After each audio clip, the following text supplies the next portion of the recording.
Bill, here as always with my friend Scott. How are you doing, Scott? Oh, I'm doing well. He's a bad mother. Ooh, shut your mouth. Let's talk about Shaft. We're going to talk more about Shaft. We're going to talk about Richard Roundtree in a bit. All right. But I was curious about Halloween. I want to get to this too, because I am so shook. Oh God, I got so much to talk to you about. But what's our main topic today, Scott? Today we're talking about the controversial Killdozer. The controversial Killdozer. Yeah, you were talking last week about an incident with Fred Durst and Eddie Van Halen, and I referenced it as, Killdozer 2. And I kind of talked a little bit about Killdozer, and do you remember what Killdozer was? And it's a whole story, and I really did some background here. I'm going to introduce you to the world of Killdozer. I'm ready, because I misremembered it. I remember thinking it was one of Bigfoot's monster truck opponents. Monster Jam!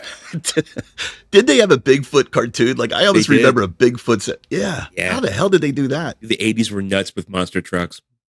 But I guess when you said Killdozer, I was thinking of Grave Robber. That was the one I remember liking. Gravedigger. Yeah. That's the one I liked.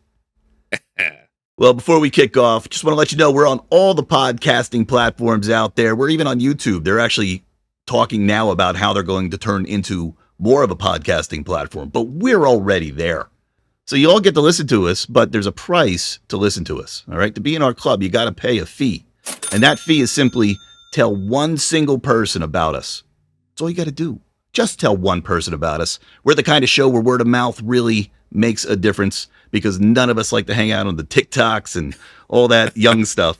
So we require word of mouth. And if you're listening to us and you've not told anybody about us, you're in debt. You must be corrected. It's time to pay the piper. We know who you are. We have great analytics. Somebody out there is talking, though. Numbers are growing. It's fun to watch it grow, but it could be growing better. That's all I'm going to say about that. We are brand new into our second year. So, look, I can't complain about how our first year went. Absolutely. This went a lot bigger and better than I expected it to go. So, same. We love you all. Thank you for being here. All right, Scott, before we dig into the main segment, how'd Halloween go with you? You got, to remind the audience, you got two little ones at home. My little one is full grown in college and gone. Yeah. So I have to live through you now. Well, I have an 11-year-old and a 9-year-old. My son's 11. My daughter's 9. Up until Halloween morning, my son did not have a Halloween costume. My wife, Jenna, came up with an ingenious idea. She went over to Five Below, picked up several packs of those glow sticks that you crack in half and you shake and they light up. He was that stick figure light up glow in the dark guy that you see on YouTube and TikTok all over the place. So we taped a bunch of glow sticks to him, and he had a glow stick hat and a pair of glow stick glasses, and he went out trick-or-treating. My daughter dressed up as one of Hello Kitty's friends, and I didn't know this. Apparently, Hello Kitty is made by this company called Sanrio, a Japanese company, I believe. You know that they have over 1,000 characters in the Hello Kitty world? This is bigger than Pokemon. Is it something that Americans know? Because, think about Transformers. They had a different version of Transformers over there, and there were different characters and more characters. Oh, man, a fact. Is it like that? I mean, they sell, characters and T-shirts and hats and posters at Five Below, so I guess people here know about it. I don't know. But to speak about this merchandise for the Sanrio characters, while my wife was picking up glow sticks for my son, she also picked up a bright pink Hello Kitty and Friends t-shirt for me to wear. So that's what I wore on Halloween. I walked around with a Hello Kitty and Friends pink t-shirt over top of a sweatshirt, and I was an accompaniment to my daughter's costume. What a super dad. That's me, man. I love that your boy was like, I didn't even think about what to do until the day before. That was me. He wasn't even sure he was going to go trick-or-treating, but it was a game time decision, and I guess he probably went to school and talked to his buddies. I'm guessing next year's probably going to be the time where he's like, yeah, Mom and Dad, get the hell away from me. I'm going out with my friends. I'll be back when I'm back. Yeah, that's going to be the time when he starts to drift into that age of, I'm not even going to bother putting on a costume. Yeah. I'm just going to wear my high school football uniform and go door to door and see who gives me candy. That's and I right. hate those kids so damn much. I know. Because you know what they're like? They're like those horseshoe crabs that come in or the spider crabs that come in when the tide changes, when you're out there crabbing, right? It's the end of the night, then the older teenagers start to come up. They're like, trick or treat. I'm like, come on, man, you're wearing a ratty t-shirt. What do you You're going to tell me something stupid. Oh, I'm a homeless person. Okay, you're a riot. Get out of here. That's like I said last week. They're just panhandlers. They're not even trick-or-treating. Most of them don't even say trick-or-treat. Like, I'm that guy that's like, did you say thank you to those people? They just gave you a full size. Did you say thank you? They're like, yeah, I said thank you. I'm like, I didn't hear you say thank you. Did they hear you say thank you? Like, we make sure that they're like thanking people and saying trick or treat because that's the way it got to be. No wonder he didn't want to trick or treat anymore. He's like, Dad took all the fun out of this. Not that much of a hard ass. They're good. They typically mind their P's and Q's with strangers and adults, so I don't have to crack the whip that hard on them. I like that you just tape glow sticks to them. Why not just crack them and pour the goo on them and tell them to go run? Some of them did break while they were trying to like decorate them and put them together. Some of them did crack in half, so that was interesting. What's in it? Like, what is in those? Some kind of liquid. Sticks? I don't even know. Probably not to be ingested. I'm sure of that. I remember being a little kid fascinated with lightning bugs. I don't even know if lightning bugs are everywhere in the U.S., but in the East Coast, there's a certain time of year and the lightning bugs come and you just felt great because you're like, wow, it's that time of year. I think it's closer to summer and you just get happier. Yeah. And I remember there's a little girl in my neighborhood who used to catch them. And as soon as it would light, she'd smear the light off and put it on her knuckle. And it's like not even a liquid. It's like a jelly. Yeah. And it glows by itself for a while. I'm like, what did you just do? What is that stuff? Did you kill the lightning bug? Does it get to grow more of that stuff? I don't think She so. would do it all the time. I was like, how the fuck? What kind of brain told her to do that? That's the brain. What's she doing now? Is she doing time? That's like an early indicator of, murder. Absolutely. I do believe that they are nationwide animals or insects, but some people call them fireflies. Yeah. Right. Fireflies. Lightning bugs over here in Pennsylvania. That's right. We actually went to our friend's house. They do one of those. They have a corner house about an hour from us, deeper into Pennsylvania, deeper into Pennsylvania. And and they have such a good show out there because his name is John. He goes to the spirit stores and he buys all the robots. He goes to the conventions and buys those robots. He was like a full-on attraction, you said.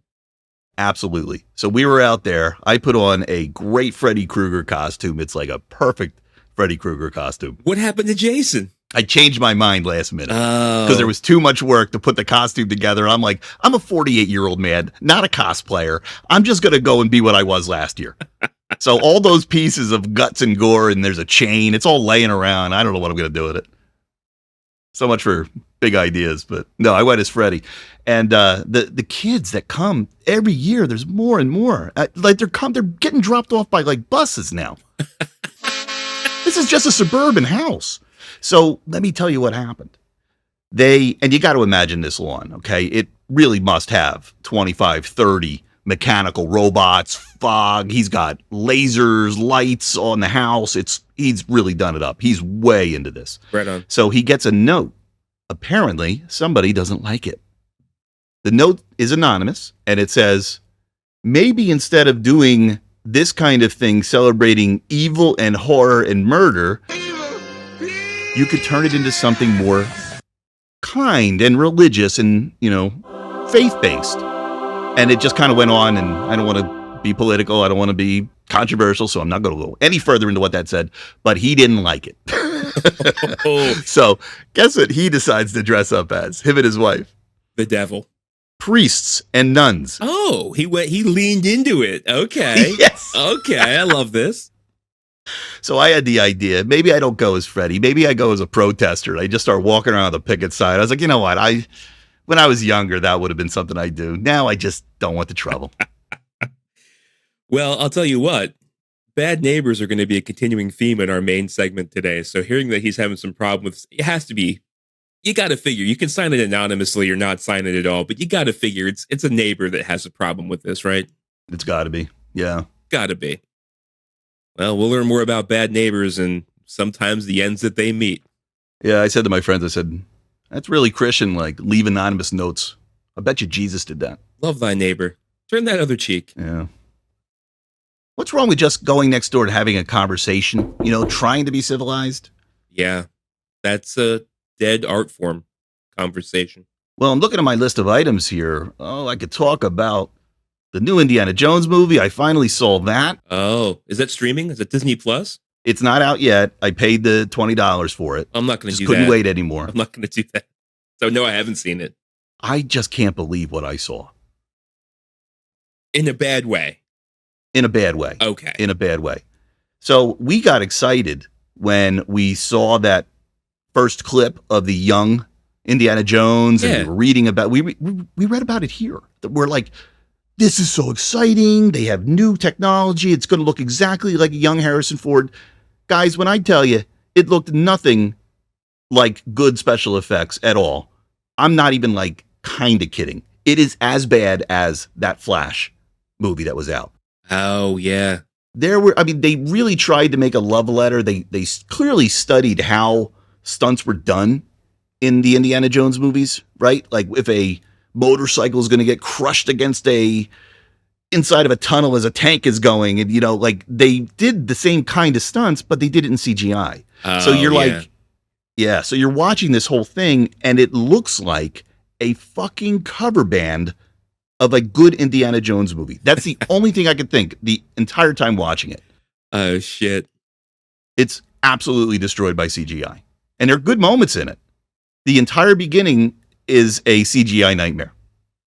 So it sets the tone immediately, and you're like, wow, how can I get into the rest of the movie? But I will tell you, I actually did enjoy older Indiana Jones, but it didn't feel totally like Indiana Jones either. I don't know. I have a problem with Harrison Ford being older. Like, even older Han Solo didn't seem like how I thought he would be. Yeah. Older Indiana Jones is grumpy. Okay, he was kind of grumpy in Last Crusade. There was a lot of times he was kind of getting snarky with his father. But he's almost grumpy to the point where you're like, this guy sucks. I hate this guy now. He's not even likable. He's just Harrison Ford being Harrison Ford. Yeah. Yeah. And the ending was ambitious. Yeah, don't ruin it. I will watch it. No. Don't ruin it for me, though. I won't. I will tell you, though, I am convinced that this was not supposed to be the way the movie ended. Do you think it ended this way because they're not going to have a sequel? Do you think they were keeping it, maybe having like an open-ended possible sequel thing if this thing did good, but then close that door when they said no way? I think they changed the ending when everybody started to go crazy over that concept that Indy goes back in time and leaves everything to a new woman, Indiana Jones. Yeah, okay. So I think that, it's the woke thing. I really do think that they said, we thought this was a good idea. We thought the audience would like it. Maybe not. So we better go and pivot, which is what's happening a lot in Hollywood right now. Beats don't fail me now.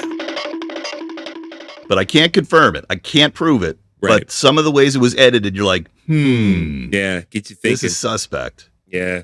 So it did get to a place where I was pretty happy with how it resolved. But guys, I'm not going to ruin anything else. Look everywhere. You could read what I'm saying. The CGI was terrible, and it's just another bad situation because Disney is doing the same thing they've done with Marvel and the same thing they're doing with Star Wars. There's a scene, and it's in the commercial, where he's outside and, there's confetti falling. When you watch it in the movie, you realize he's in a small set with green screen. It feels that way. That. Yeah. And they did, and that's not what you loved in the old Indiana Jones movies. They were really tightly photographed, and they were edited really well, and it just doesn't work when it's in this new Disney model for me. They were also done on location and not on a soundstage. The old ones, yeah. Yeah. And I'm sure there's some location shooting here, but there's a lot that wasn't.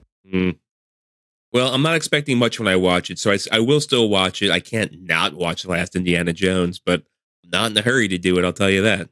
I didn't realize how much I loved Indiana Jones until I watched this, and I was like, man, I miss him. I miss these adventures.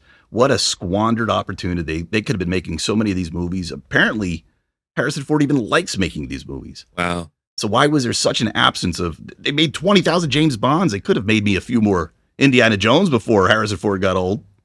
There were some 007 clunkers too, though, so maybe it's best that they didn't go that route. Well, all I can say is it's a modern movie based on something from the old days. It's going to feel pretty jarring because it's pretty different. Yeah. But there's still, there's some nods to the old series. There's some nods to fandom, and they didn't go too crazy on that. I'll give them that. Good. It's just a CGI problem. Just another CGI problem. Is the CGI problem like equivalent to monkeys swinging from vines in Kingdom of the Crystal Skull? Yeah, it's that bad. Ugh. And that's been how many years? They couldn't have gotten better in that amount of time?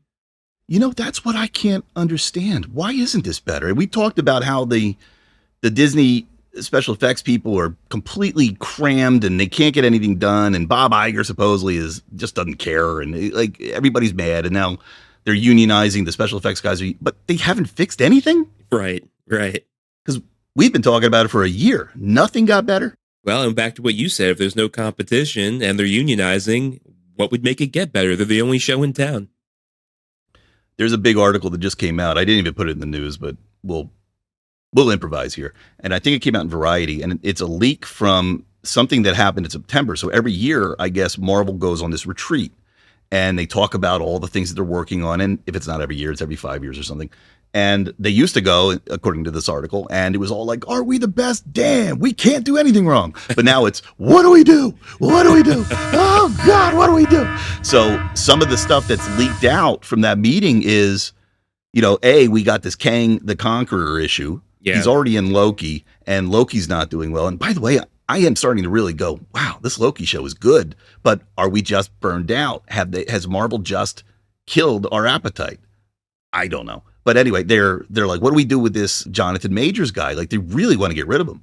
And they wanted to wait it out. They were like, we have plenty of time till we have to worry about this. And they just ran out of time. And now they're like, we had to make Loki. And now we're like, we're not going to go forward with him. So what do we do?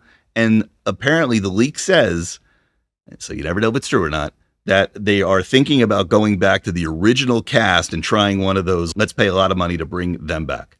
And that really is going back to the well and one of the most desperate moves I think you can do. That's desperation. Not to say that I don't want to see Robert Downey Jr. in those characters. I like him better than Shang-Chi and, Yeah. Man, I just heard too from, I think it was that same article, that the Blade movie they were working on is like so destroyed at this point that they had it written to the point where it was told by a group of women and he was a secondary character. Really? Like they're just trying so many new things and they are taking what we were expecting and just trying to turn it on its head to see if that works.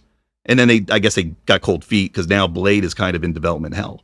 And it's got that great actor. I always forget his name, but you liked him. And he's just like, shit, man, this is what I signed up for. This movie changes constantly. Yeah.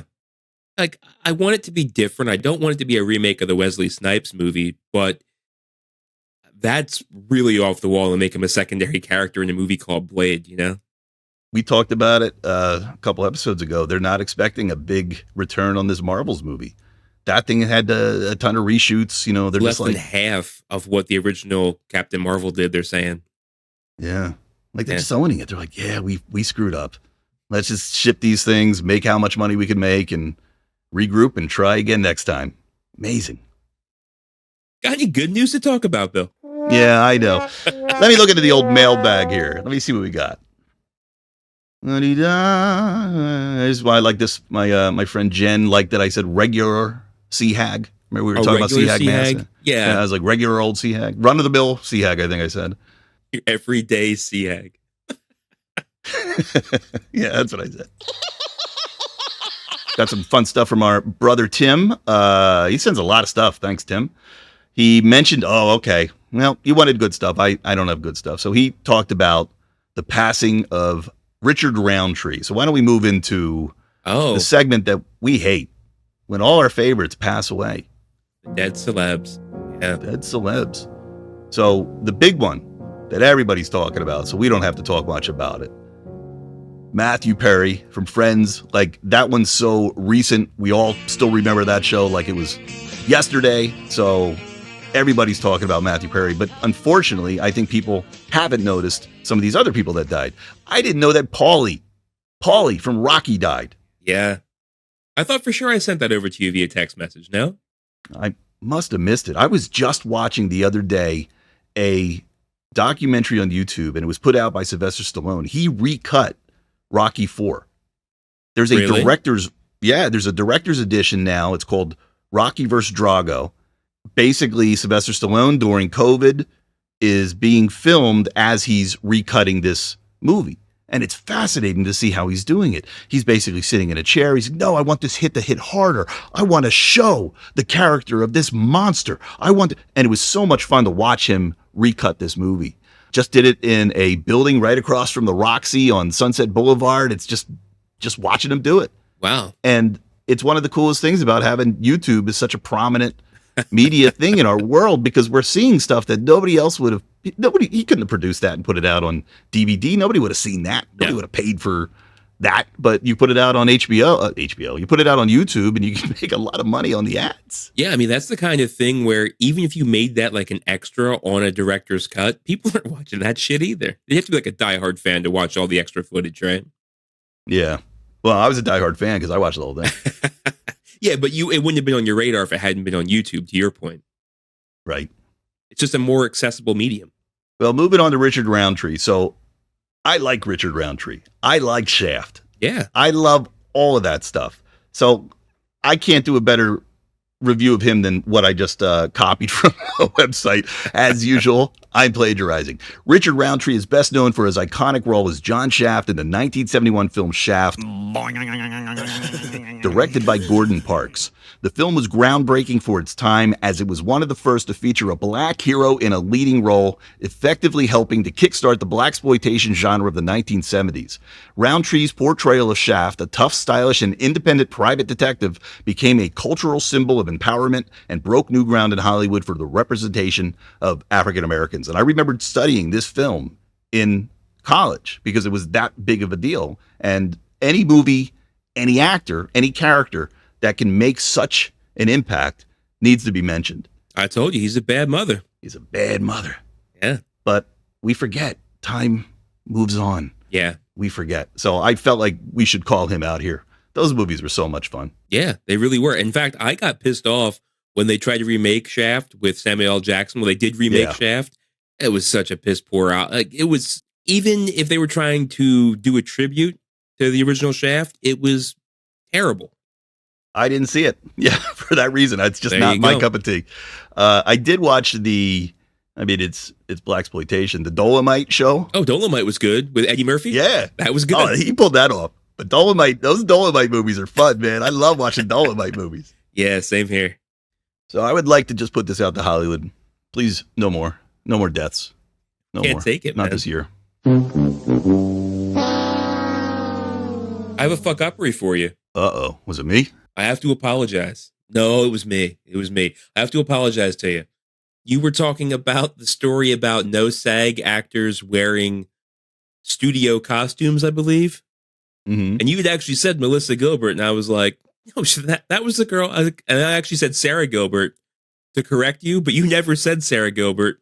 I just, in my head, saw Sarah Gilbert when you said that. Duh. We were right. Sarah Gilbert is the girl from Roseanne, and Melissa Gilbert is the girl from Little House, but you said the right thing, and I corrected you with also a right thing, but not at all what you fucking said. So listening back to that in my drive to work the other day, I was like, nobody said that, you stupid fuck.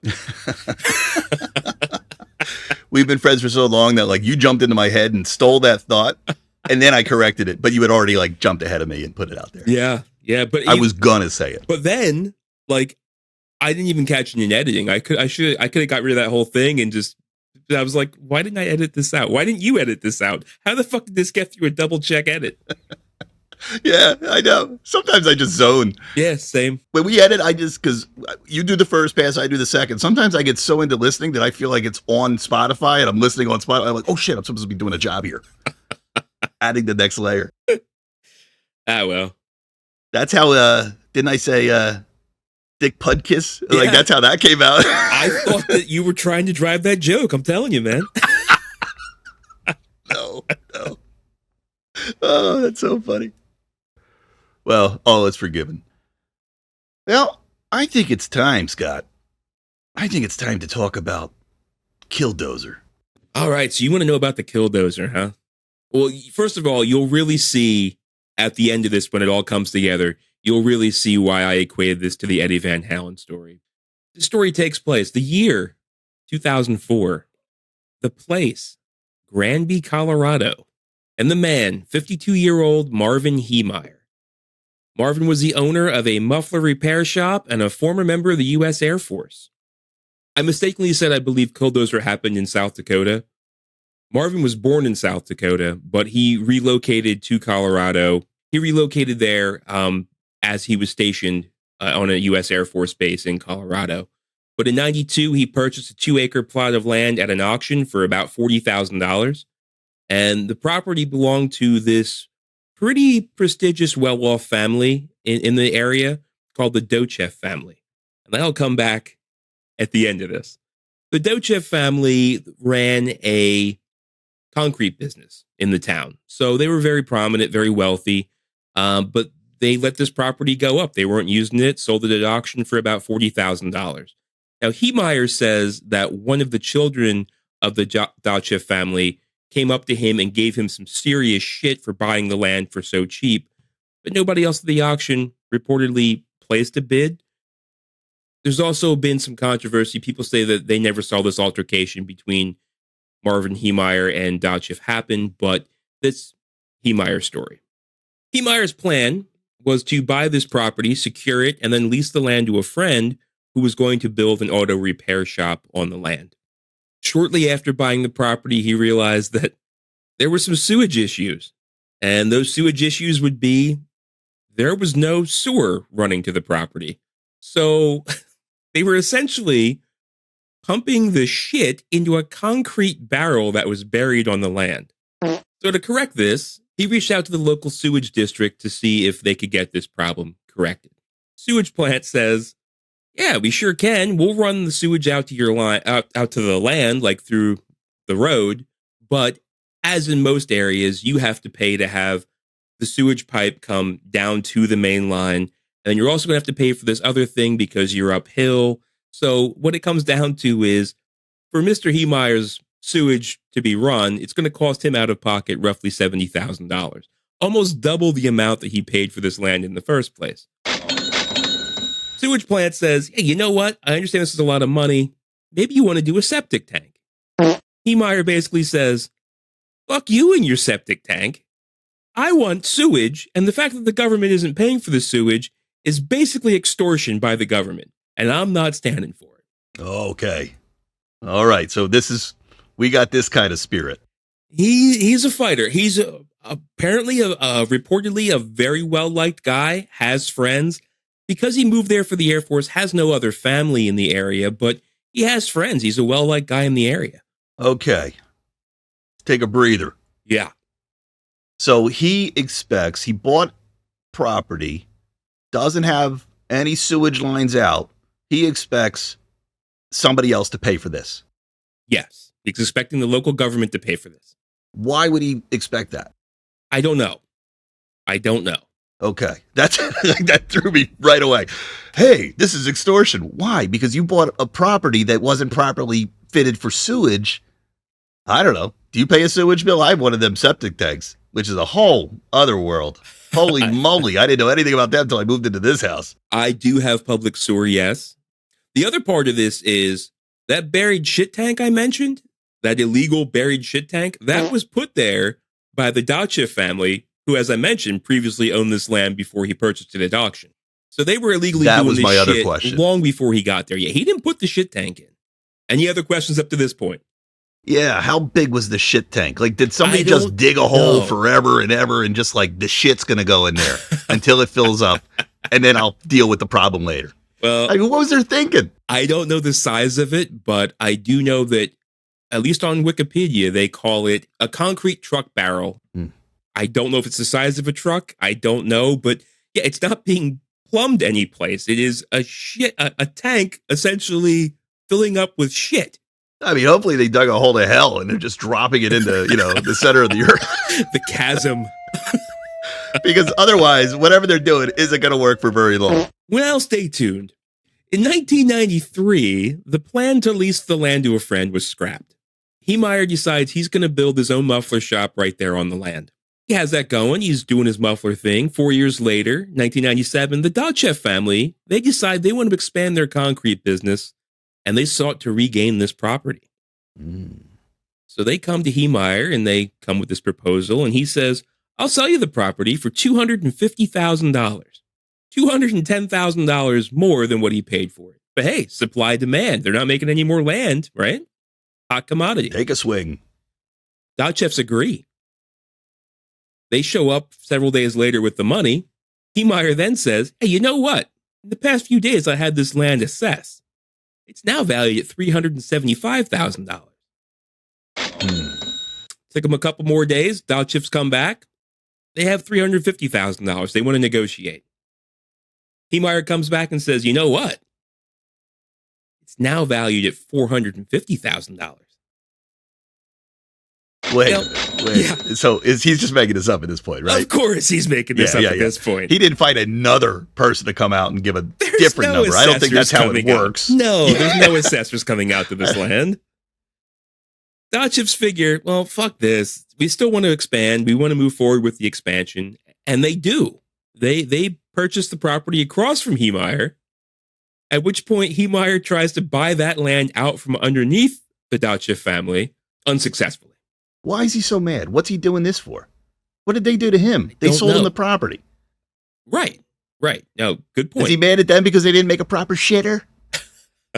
Well, Heemeyer campaigned against the new plan based on the grounds of environmental dangers.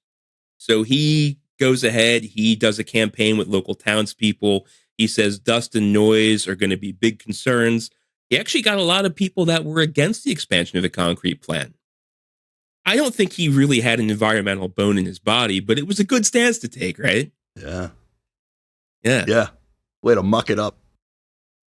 Well, the Dodgef family responds by building up, models of the plant, showing that it's not going to be an environmental concern. It's not going to do anything like that. Some of the public opinion swayed back towards, maybe this isn't so bad. Well, Heemeyer goes ahead and files a lawsuit to block the project entirely. The project went ahead anyway. Construction of the project allegedly blocked access to Heemeyer's muffler shop.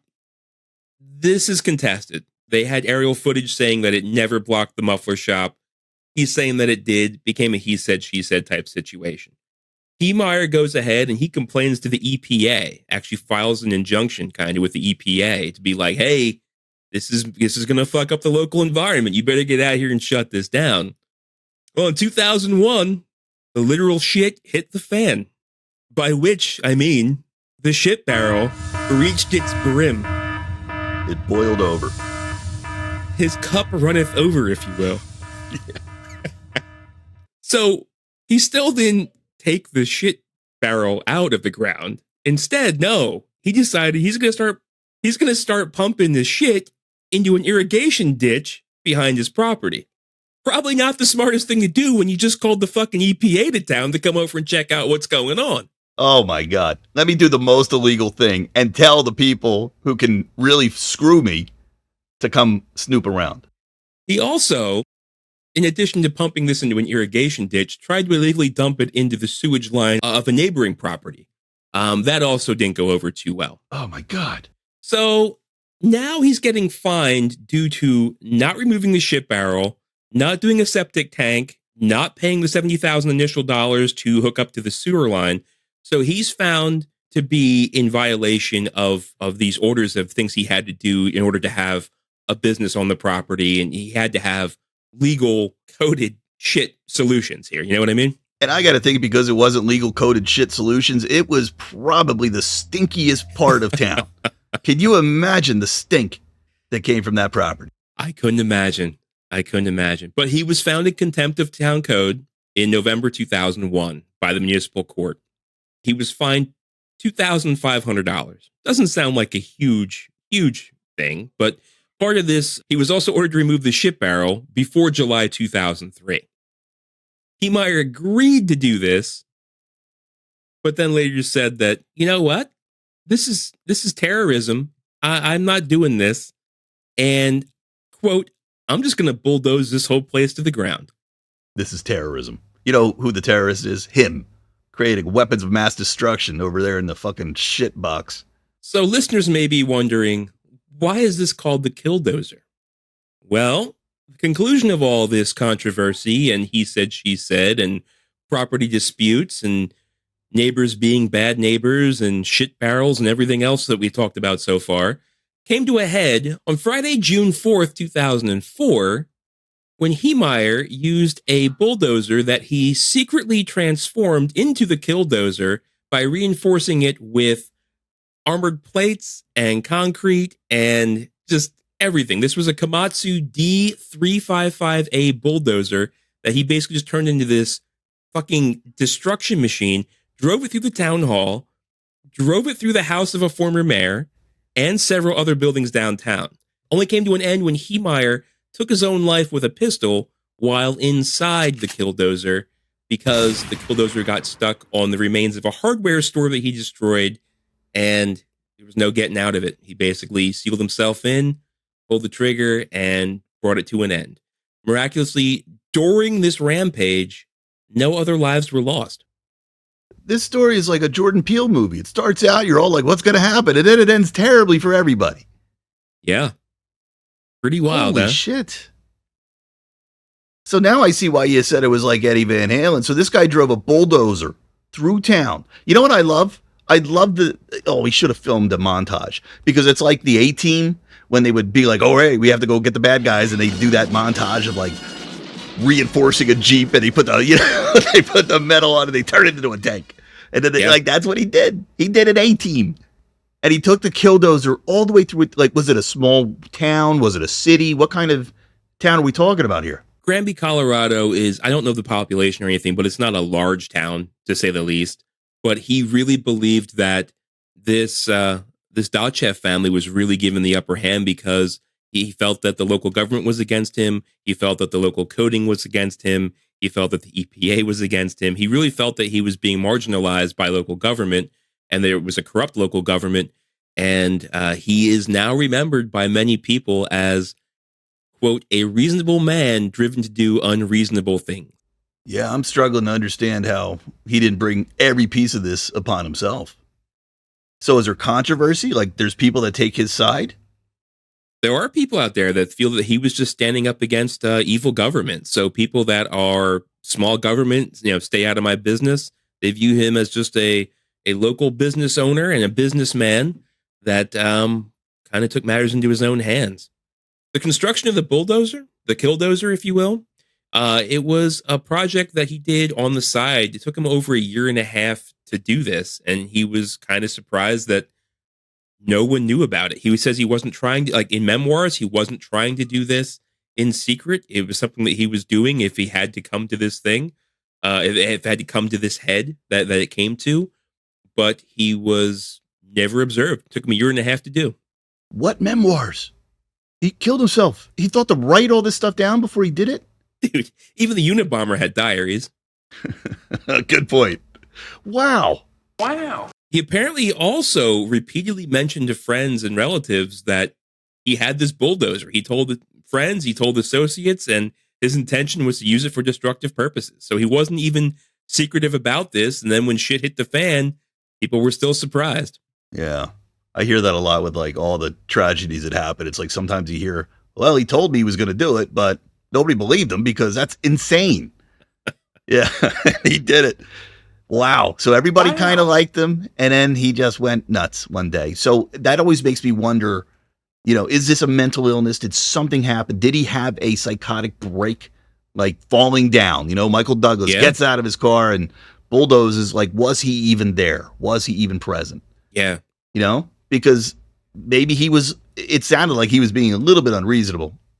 I don't know everything about the local government. I'm not one to know his area to know whether he does have a corrupt local government or not. But everything you said sounded like the normal hell of trying to build a company. I know I've had to deal with it.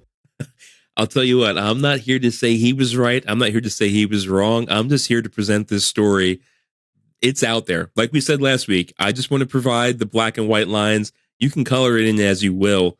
I will say, in making this Killdozer, he put all the bells and whistles on there. He had himself an air conditioner to keep himself cool. Because of the construction of it with the concrete and the steel, he couldn't see out of it. So he actually had cameras. He had air compressor nozzles that would blow dust away from the video camera so we can still see and drive via video camera. But he had 3 gun ports. He had ammunition. He was going on a killing spree. Yeah. Holy crap. How many people died? Just him. Hmm. By a self-inflicted gunshot wound. Because he made a wrong turn and got stuck. Well, yeah. People were quick to react when they saw it happening, and they evacuated people in a quickly, timely manner, and it just probably saved a lot of lives by doing it that way. And this all happened at 2:15 in the afternoon. What was the total damage that this guy caused? Total damage was estimated at about $7 million, $2 million of which were to the concrete plant that the Doce family owned that he was against. Attack lasted about 2 hours and 7 minutes, and he damaged 13 buildings, 11 of which were occupied right up until moments before he destroyed them. Yeah, it's just amazing. Like, people saw this. They probably didn't even know what to do. Like, how do you stop this thing? Yeah, I don't know. The defenders of him say that he made a point of not trying to hurt anybody. He was just trying to target the properties and the possessions, I guess, of the people that he felt wronged him. He wanted to take down the town hall. So he had like a handwritten list of targets, and they were the town hall, they were the local newspaper, they were the general store, the electric company, it was the bank, a graphics company. It was, he had his hit list, and he was exacting his revenge. What did the graphics company do? I don't know. But some of the properties were just properties that were owned by people that he felt were against him, I guess is how it came down. Yeah, I mean, when you get that paranoid, that scared that everybody's out to get you, I guess this is what happens. You Killdoze. Well, in 2014, a movie called Leviathan came out, which was a Russian film inspired by Heemeyer's story. And then there was another one that came out in 2019. It was a documentary film based on the rampage called Tread. And I got to think there is a real horror movie out there, probably made by Trauma, called Killdozer. And it's probably very bloody and has nothing to do with what you just told us. It could very well be. And it's probably on Tubi right now. I would not be surprised, but it's a story of somebody standing up to the man, as they say. Yeah, standing up, rolling forward, knocking down the man. And while there was only one death, there was still one more death than the resolution between Fred Durst and Eddie Van Halen. Yeah. Oh, I just think it's the funniest thing that the guy was like, I can't wait to see all that. He spent an entire year making his 18 Killdozer, and he just got through like a couple buildings. He must have been so pissed. He must have been in there fucking cursing. God damn it, I got stuck on a damn curb. Ah! It's over, Johnny. That's hysterical to me. No, man. It's over. But they do sell decals online and t-shirts and things, posters, things that say, he's the mayor of Granby, Colorado, and sometimes reasonable men are forced to do unreasonable things. I love it. He's got a fan club. Well, Scott, thanks for bringing that. Curious what you're thinking about for next week. I don't know. I sometimes make these up right up until the minutes before we hit record. Like true professionals, baby. That's how we roll. You want to get into the news? Yeah. So I only got 3 items today. Well, the first article I have here is from Deadline. It says thousands of stars, including Sarah Paulson, Chelsea Handler, John Hamm, Daveed Diggs, Christian Slater, and Sandra Oh tell SAG-AFTRA leadership, we would rather stay on strike than take a bad deal. All right, so what's happening now is we're starting to see that there's different levels of actors in this strike having some different opinions, right? Because the richer, more successful actors, they're not really as hurt by this as some of the smaller ones like Sarah Paulson, Chelsea Handler, John Hamm. So they're saying, listen, thanks for coming. Thanks for trying to help. We would rather stay and strike. Go away, George Clooney. That was a nice thought, but we're in this. We're still in this. And that's interesting to me. They're just like, we are really dug in. They are not going to change. What is going to happen here?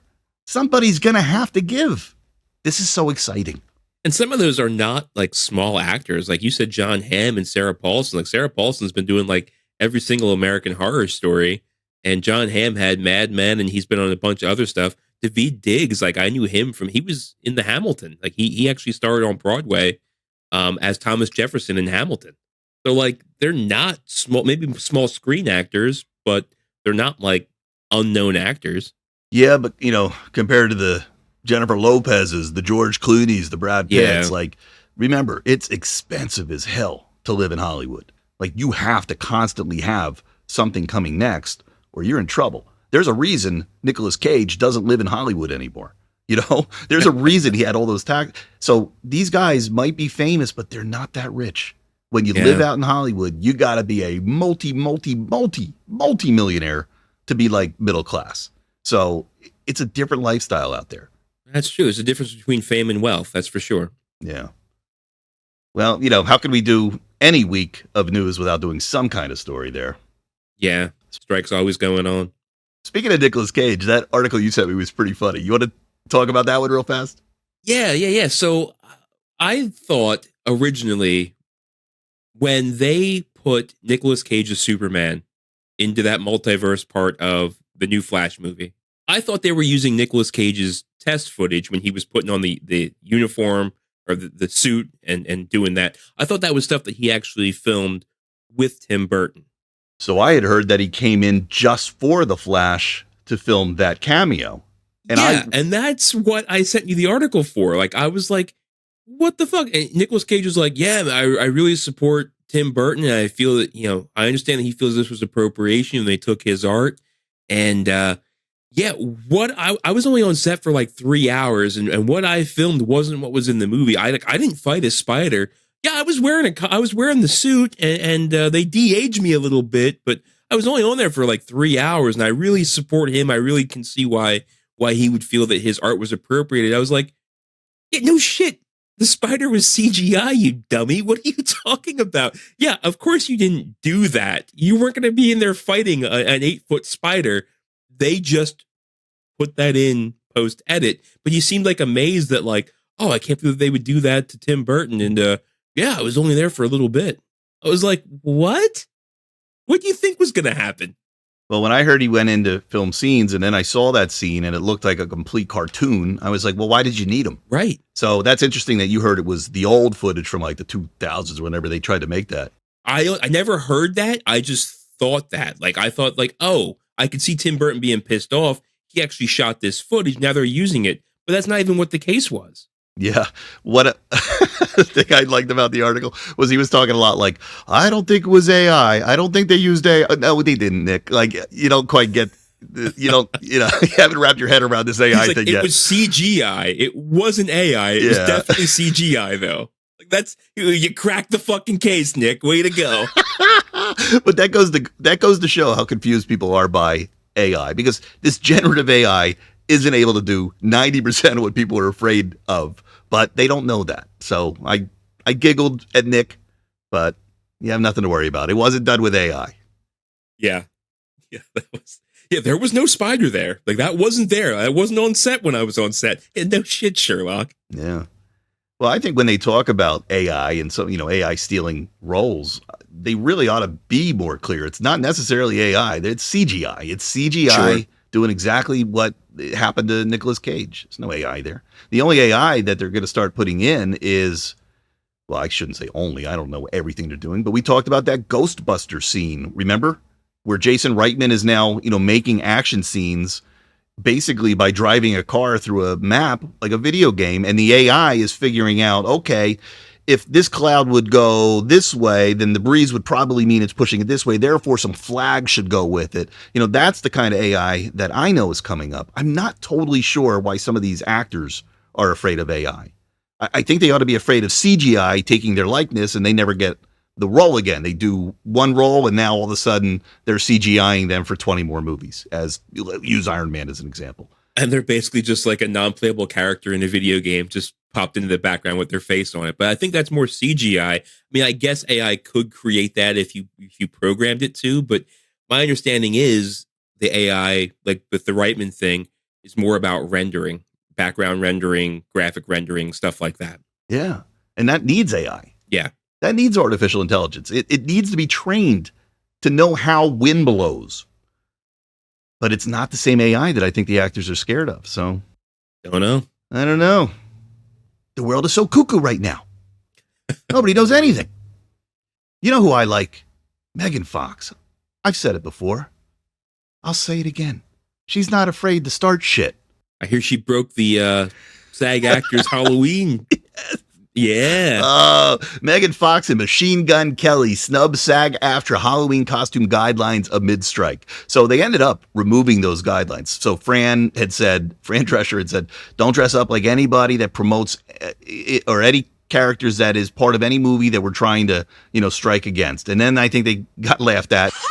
And then they were like, wow, okay, kids can do it. And then I think it's kind of like, it was something that I think there was a lot of dissent inside the, maybe not a lot, but some dissent. Like some people were like, okay, maybe we're getting a little bit out of control here. But other people were like, no, stay the course. We're charging forward. So Megan Fox and Machine Gun Kelly dressed up as characters from Kill Bill. Yeah. And they're not supposed to. So they did this and they posted it on Instagram with the hashtag SAG-AFTRA. So look at us. Nana noo noo. Nana boo boo. What's that fucking, what am I trying? Nana nana boo boo. Nana nana boo boo. Look at you. Yeah, all right. That's so funny. And they just piss people off. So now there's so much tweets from other people, in the union who are like, these two are obnoxious. They're just, flaunting in front of us and fuck them. And everybody's fighting. Everybody's fighting. I don't know. There was a pretty funny skit on Saturday Night Live this past week with they had like a fake Fran Drescher like trying to explain acceptable Halloween costumes that are based on intellectual property. It was a pretty good skit, and it kind of did show the absurdity of these rules she tried to put out. And certainly Melissa Gilbert was not the only one that thought, enough with this horse shit like parlor tricks and stances. Let's actually get to a fucking deal here, huh? Yeah. Yeah, and I've said it before. I love an angry Fran Drescher because every picture is her fucking mad. And when you think about the nanny and you think, it just makes me laugh. They had her dressed like the nanny in the skit too, so it was pretty good. She's so angry. All right, for my last story here, I thought this was interesting. All I Want for Christmas Is You copyright lawsuit refiled against Mariah Carey seeks $20 million. So I knew nothing about this. So evidently, there's a band called Vince Vance and the Valiants. And they do a song, and it came out before All I Want for Christmas Is You by Mariah Carey. They do a song called All I Want for Christmas Is You. And it sounds a lot like the version that eventually came out a couple years later done by Mariah Carey. And I was like, all right, see, I hear these all the time. And I listen. In most cases, I go, this is just coincidence. Like, there's only so many chord progressions in the world. Right? There's a lot of times. Coincidence. This is not that. I don't think so, man. Like, I think this really was, hey, there's a nobody band that we could rip off real fast. Maybe they had a holiday deadline. I don't know. But it is really hard to listen to these two and go, one wasn't inspired by the other. And Mariah came last, right? She was not the first one. Right. Oh, my God. Yeah. So I encourage everyone to go out and listen and see if you think it was plagiarism, because it really could have been. Vince Vance and the Valiants. It was so funny. And like, it's exactly the same song, just like sung a little bit different. The words are just a little different, but it's still like, there's no other way to sing All I Want for Christmas Is You without saying the things both these songs say, Yeah. So maybe she didn't rip it off. Maybe it's just one of the biggest coincidences in the world. Well, it's a lot to fight over because that's like the one song that's had I think it hit number one on the charts for the past 5 decades or something ridiculous, or the past 4 decades. I think you're right. And this is my least favorite Christmas song. And I already heard a Christmas song because I was like, let me go hear the difference. And I'm sitting there and I'm listening to the two songs and I'm like, wait a minute, I'm listening to a Christmas song. Fuck. So I've already heard my first Christmas song. Yeah. And it was the one I hate the most. I was like, ugh. That gives me an idea for a future episode, though. And it's way too early, but I think we do a Christmas songs that don't suck. Little known fact, our most listened to episode ever was Christmas movies that don't suck. We've had several hundred downloads of that one. I think we can back that up this year with Christmas songs that don't suck. There we go. Tickling the ass with a feather again. Tickle, tickle, but that's a story for another time. Tickle, tickle, tickle, tickle. Tickle, tickle. Tickle, tickle, tickle. All right, everybody. Guess what? It wasn't a crazy long episode this time. No, pretty digestible.